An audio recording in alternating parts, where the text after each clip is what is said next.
Talk Me. Kembali lagi di Talk Me. Sekarang kita di episode horor lagi karena kita sudah mendatangkan narasumber yang luar biasa malam hari ini. Sudah berkenan hadir ke studio Karisma dan akan membagikan pengalaman horornya yang pernah dialami semasa hidupnya. Langsung aja kita kenalin, ada Mas Tono. Halo Mas, selamat malam. Malam. Iya, salam kenal ya Mas. Iya, ini agak grogi ya. Santai aja Mas, kita ngobrol-ngobrol santai. Oke, mungkin boleh diceritain sedikit nih, nanti bakal cerita pengalaman yang ada di mana nih? Yang kalau bisa di Sungai Pelus gitu pernah dialami yang ya sedikit horor gitu sih. Beberapa kali ya, bukan cuma sekali ya, di Sungai Pelus. Soalnya itu dulu, jadi buat teman-teman yang mungkin punya cerita dalam hal apapun, bisa banget teman-teman kirim cerita kalian ke nomor WhatsApp dan email di bawah ini. Jangan lupa sertakan nama, usia, sosial media, dan kirim cerita kalian sedetail mungkin, nanti akan kami pilih dan undang ke studio Karisma. Oke, langsung aja Mas, ini pasti teman-teman juga udah penasaran tentang di Sungai Pelus ya. Sungai Pelus itu di Arca ya? Di Arca Binangun itu memang beberapa rumor dari masyarakat memang sudah terkenal horornya ya. Tapi mungkin banyak juga sih yang belum paham gitu. Mungkin boleh diceritain gimana nih Mas pengalaman horor yang pernah dialami di Sungai Pelus? Waktu itu pas lagi nyari ikan gitu loh. Biasanya kan kalau malam musim kemarau kan sungai agak itu apa? Iya, gitu. Jadi kan nyari ikan itu sambil direkam, itu bukan dipancing gitu loh. Direkam itu dia ditangkap pakai tangan. Oh, pakai tangan manual ya? Iya. Itu biasanya berangkat dari maghrib, dari arah utara, terus karena saya di Arca balik lagi ke sini, berangkatnya jalan dulu ke sana loh. Oh, oke. Gitu, dari malam-malam itu sore gitu. Itu berapa orang? Biasanya kalau itu 3 atau 4 gitu sih. Oke. Jadi ada pengalaman apa nih Mas saat menangkap ikan di Sungai Pelus? Tapi itu masih banyak ikannya ya Mas? Itu masih banyak ya. Kira kan biasanya kalau kita yang nggak pernah ke sungainya dekat gitu kan nggak tahu kalau ada ikannya gitu. Iya. Itu ada pengalaman apa Mas di Sungai Pelusnya? Awalnya sih aku cuma ikut yang udah berpengalaman di situ. Dan itu yang saya pertama memang punya rasa takut loh, tapi karena kebiasaannya jadinya berani gitu. Yang pengalaman yang saya pertama gitu ya yang dialami sebenarnya sih ini loh, apa ya? Waktu kan turun semua. Nah itu kan saya masih ragu loh, akhirnya berani kan. Nah, ditinggal sama teman-teman loh, jadi saya kan masih ketinggalan. Oke, iya. Lalu di sebelah pojokan itu ada kayak putih-putih gitu loh. Oke. Dan saya kan takut loh, akhirnya beranikan diri gitu kan. Nggak taunya malah bungkusan itu loh, kayak kandi di pohon pisang loh. Iya. Itu kan udah merinding banget. Mikirnya udah pocong atau apa ya, ternyata kandi. Oke, berarti itu dalam nggak sih maksudnya sungainya? Ya enggak, sebagian sih ada yang dalam, ada yang enggak. Oke. Terus ada pengalaman apa lagi nih Mas? Itu kan berarti bukan hantu ya?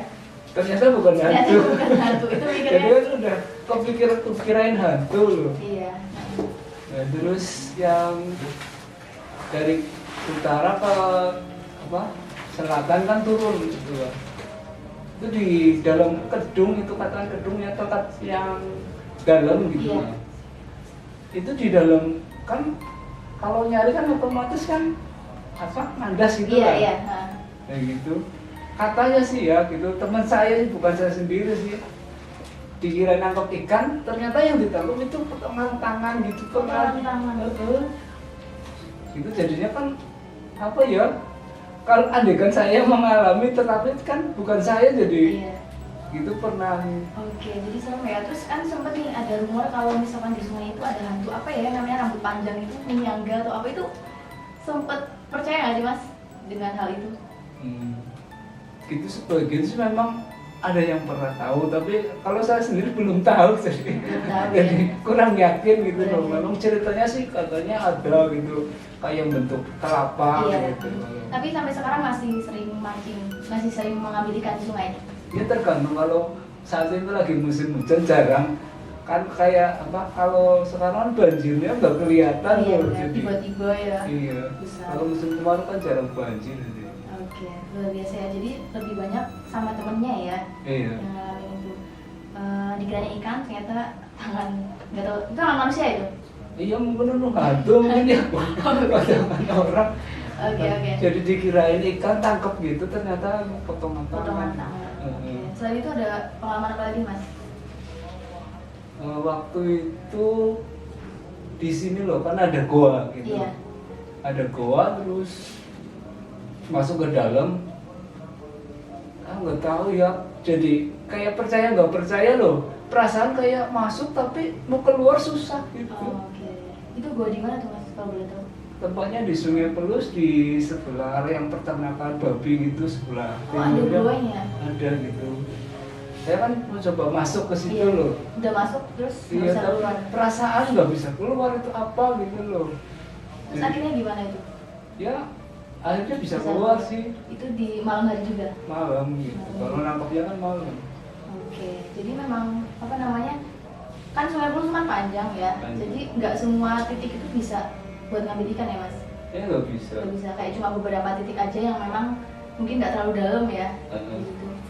Ya kalau yang dalam sih memang kadang sih gitu. Oke. Malah justru banyak ikannya yang di Di tempat dalam. yang dalam gitu.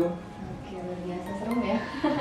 Oke, ini mungkin bisa menambah pengetahuan teman-teman ya yang belum pernah tahu informasi horor. Ternyata di sungai juga ya pastinya banyak ya Mas. Banyak hantu karena kan juga di alam terbuka ya. Oke, ada pengalaman apa lagi nih Mas semasa hidup yang mungkin nggak pernah dilupain sampai sekarang, yang benar-benar bikin takut dan Gini, mungkin jadi diingat terus? Kalau yang saya masih ingat sih ini ya, katakanlah percaya nggak percaya sih ya.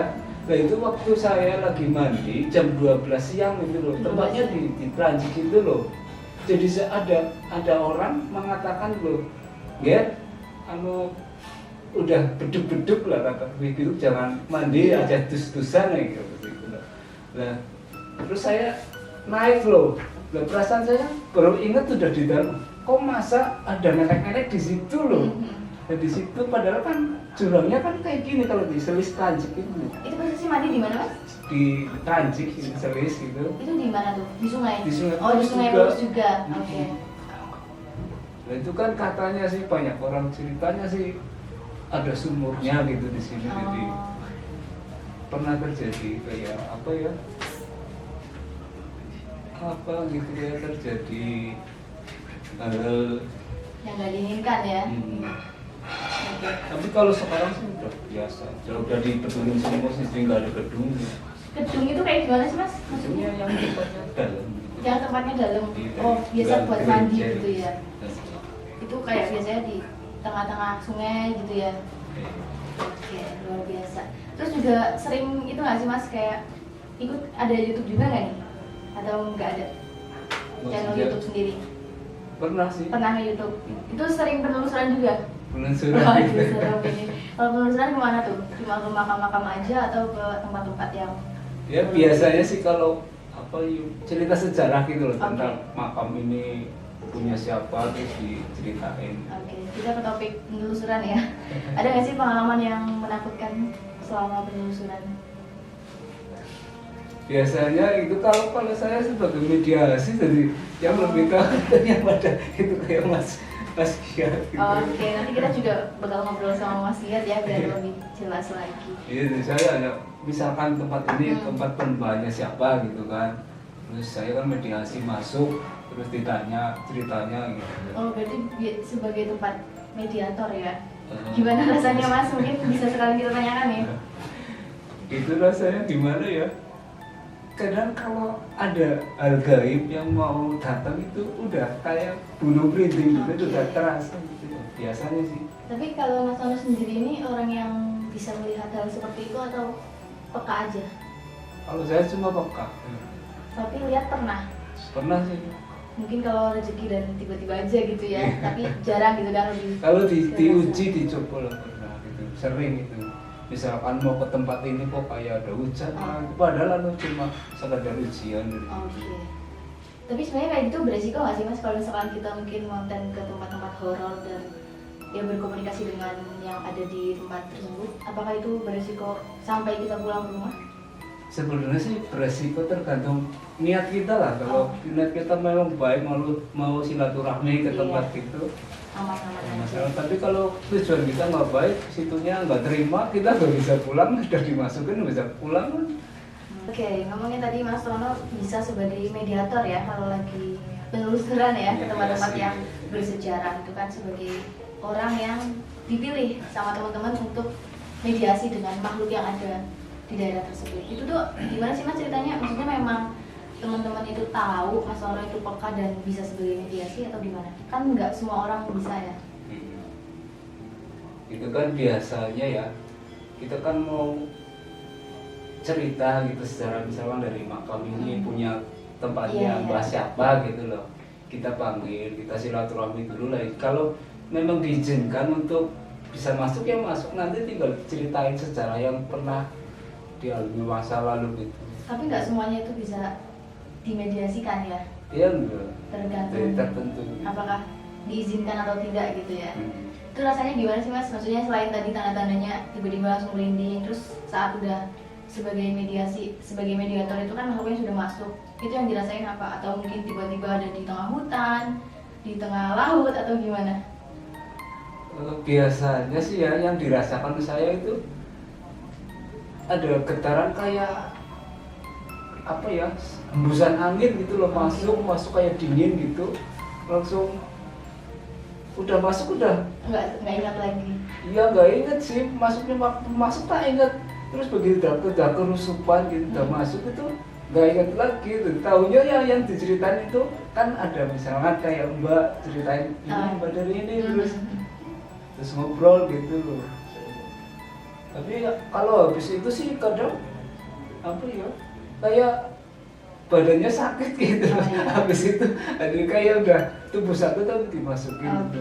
Kadang juga bergantian sih. Emang kayak gitu ngaruh ke fisik ya Mas? Pasti kayak emang benar-benar capek banget dan terkuras energi. Tapi nggak semua orang itu bisa sebagai mediasi ya Mas, mediator. Iya nggak semua orang sih. Kalau misal orang yang benar-benar nggak peka, nggak dekat dengan hal spiritual itu juga susah ya. Karena kan kayak mereka juga mencari di mana manusia yang mungkin terbuka bisa ngobrol. Tapi sebagian kalau ada yang misalkan rombongan ya. ikut gitu, kadang ada yang ikut kayak mau kerusupan juga gitu. Pernah sih sampai pusing-pusing, terus besoknya sakit panas gitu. Tahu-taunya kayak katakan orang Jawa itu kesambet gitu. Jadi itu kayak orang yang emang ngikut ya, jadi diikutin dari sana gitu. Jadi diikutin dari sana. Kalau tempat kayak gitu kan gak mungkin satu aja, mungkin kan dari pendamping-pendampingnya banyak gitu. Iya, itu udah ke berapa tempat Mas? Apa udah banyak banget yang udah dikunjungin sama Mas Tono dan udah banyak sih. Itu cuma di area Purwokerto aja atau sampai keluar Banyumas Purwokerto? Kalau untuk saya itu masih di area Banyumas saja. Di area Banyumas itu berarti sebenarnya banyak ya makam-makam bersejarah yang mungkin kita nggak tahu. Iya.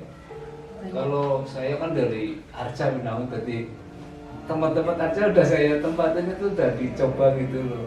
Berarti di Arca sendiri itu juga banyak Mas? Banyak gitu. Yang kita nggak tahu ya sebenarnya ya. Iya. Dan itu tempat makam tersebut itu berada di pemakaman umum semua atau ada yang kayak sendiri terpencil gitu? Ya, ada yang terpencil yang di tempat umum ya ada. Tapi kebanyakannya di tempat terpencil itu untuk tertentu sih. Iya, gitu. Apa hanya sendiri aja ya? Terus kalau yang paling bersejarah banget yang di Arca itu kan ada Istana Dhuwur ya. Itu biasanya kan kalau ada ebek ya, kuda lumping itu pasti ke sana. Itu tahu nggak Mas ceritanya? Kalau gitu sih ceritanya sih ya, memang sih banyak ke situ loh. Mungkin katakanlah mau soal gitu, benernya sih. Nggak tahu kalau buat komisioner back gitu sih. Masalahnya cerita zaman dulunya itu sih kayak dalam gitu loh, jadi buat mau cari apa gitu, kayak barang yang bersejarah gitu loh. Tapi itu memang jadi makam yang paling legend ya di Arca Winangun gitu ya. Di Banyumas ini kan udah terkenal itu Istana Burung. Berarti itu makamnya dalang. Dulu gitu. Dulu makamnya dalang yang tinggal di sini artinya. Itu kan cerita dulu kan. Dulu ya. Kalau setiap malam Jumat ada suara kayak wayang. Ya tapi yang dengar itu orang-orang jauh, kalau orang dekat nggak dengar. Taunya ada wayang di sana, padahal datang ke situ nggak ada. Makam ya. Iya. Tapi ada pengalaman nggak Mas Tono sendiri di Istana Dhuwur tersebut? Waktu itu sama temen-temen sih banyak sih sama temen-temen itu. Boleh diceritain sedikit mas yang sama teman-teman ke Istana Dur itu sebagai makam yang legend banget nih di Arca. Waktu terakhir itu sih lagi bikin konten kalau nggak salah, itu ada boneka di atas itu, di atas apa, tahu-tahu jatuh gitu loh. Di atas makamnya. Enggak, di atas temboknya gitu. Oke. Tahu-tahu boneka orang nggak tahu dari mana sih gitu. Gak tahu jatuh. Tapi kan banyak yang tahu, jadi kayak gue ya apa, kurang yakin apa itu apa ya roh halus, bukan masalahnya tahu semua sih. Tahu semua ya, semuanya iya, kelihatan. biasanya kalau roh halus kan yang tahu bisa satu apa dua gitu. Oke.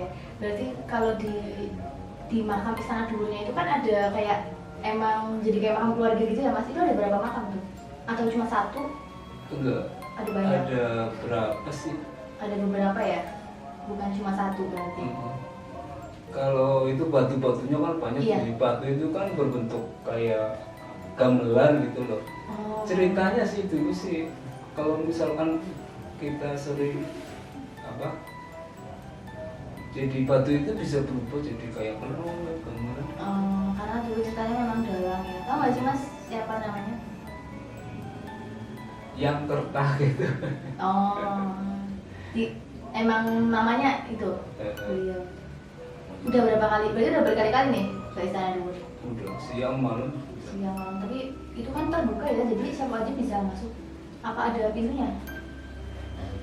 Itu bisa siapa aja boleh masuk Siapa sih. aja boleh masuk. Cuma kuncinya sekarang nggak ada sih. Jadi udah lebih terbuka ya, umum gitu. Dan sekarang Lagian juga sering buat konten-konten orang-orang jauh gitu. Oh, sering ya? Heeh.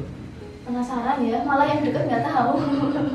Orang jauh sering konten gitu. Nggak tahu dari mana gitu. Tapi yang aku heran apa ceritanya itu beda-beda, jadi versinya beda-beda. iya, ada ini lah itulah.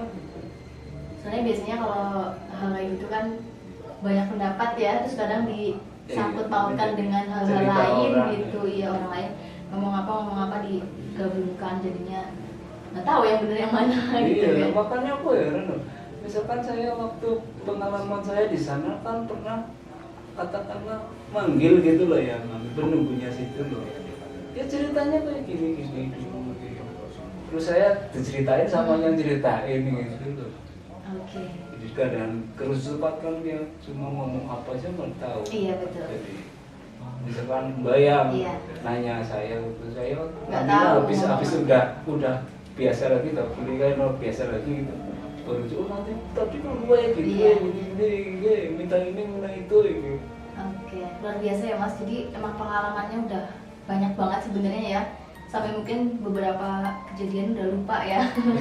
Iya, ada nggak sih Mas hal positif, hal baik gitu yang udah Mas bisa? Ada nggak sih Mas hal baik yang apa ya? Kesimpulan nih dari perjalanan Mas Tono selama ini penelusuran dan pernah melihat hal gaib gitu.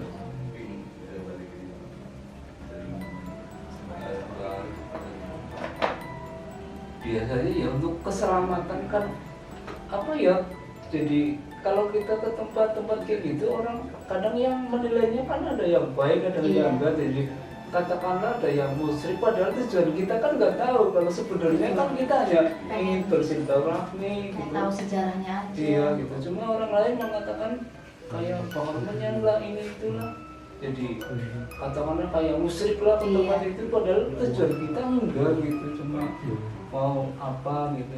Oke, jadi jangan langsung menilai ya Mas. Kalau kita belum tahu tujuannya, karena kita ke tempat-tempat yang seperti itu kan balik lagi ke niat kita, apakah tujuannya untuk yang positif atau negatif itu tergantung kita sendiri. Masalah saya sendiri pernah ditanya ya gitu sih, jadi dikira musyrik lah gitu, bakar-bakar minyak di tempat-tempat kayak gitu loh. Padahal tujuan saya hanya apa ya, mendoakan Iya. gitu ke tempat itu.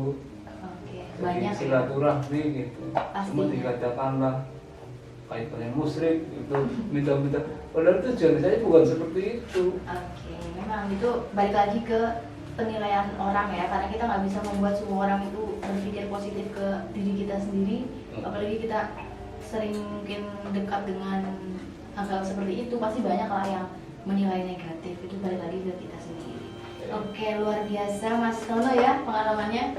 Mungkin bisa menambah pengetahuan teman-teman tentang Kali Kulus dan Istana Bubur ya, dua topik yang legend dan nyata memang ada di Arca-Winangun ya. Ini biar teman-teman tahu ya. Kayaknya Arca tuh legend banget karena Kalau sering yang hujan. lebih bersejarah gitu, kalau Istana Dur itu katanya sih ya, almarhum si Dalki Dalanggini itu dapat keceknya dari situ gitu. Oke.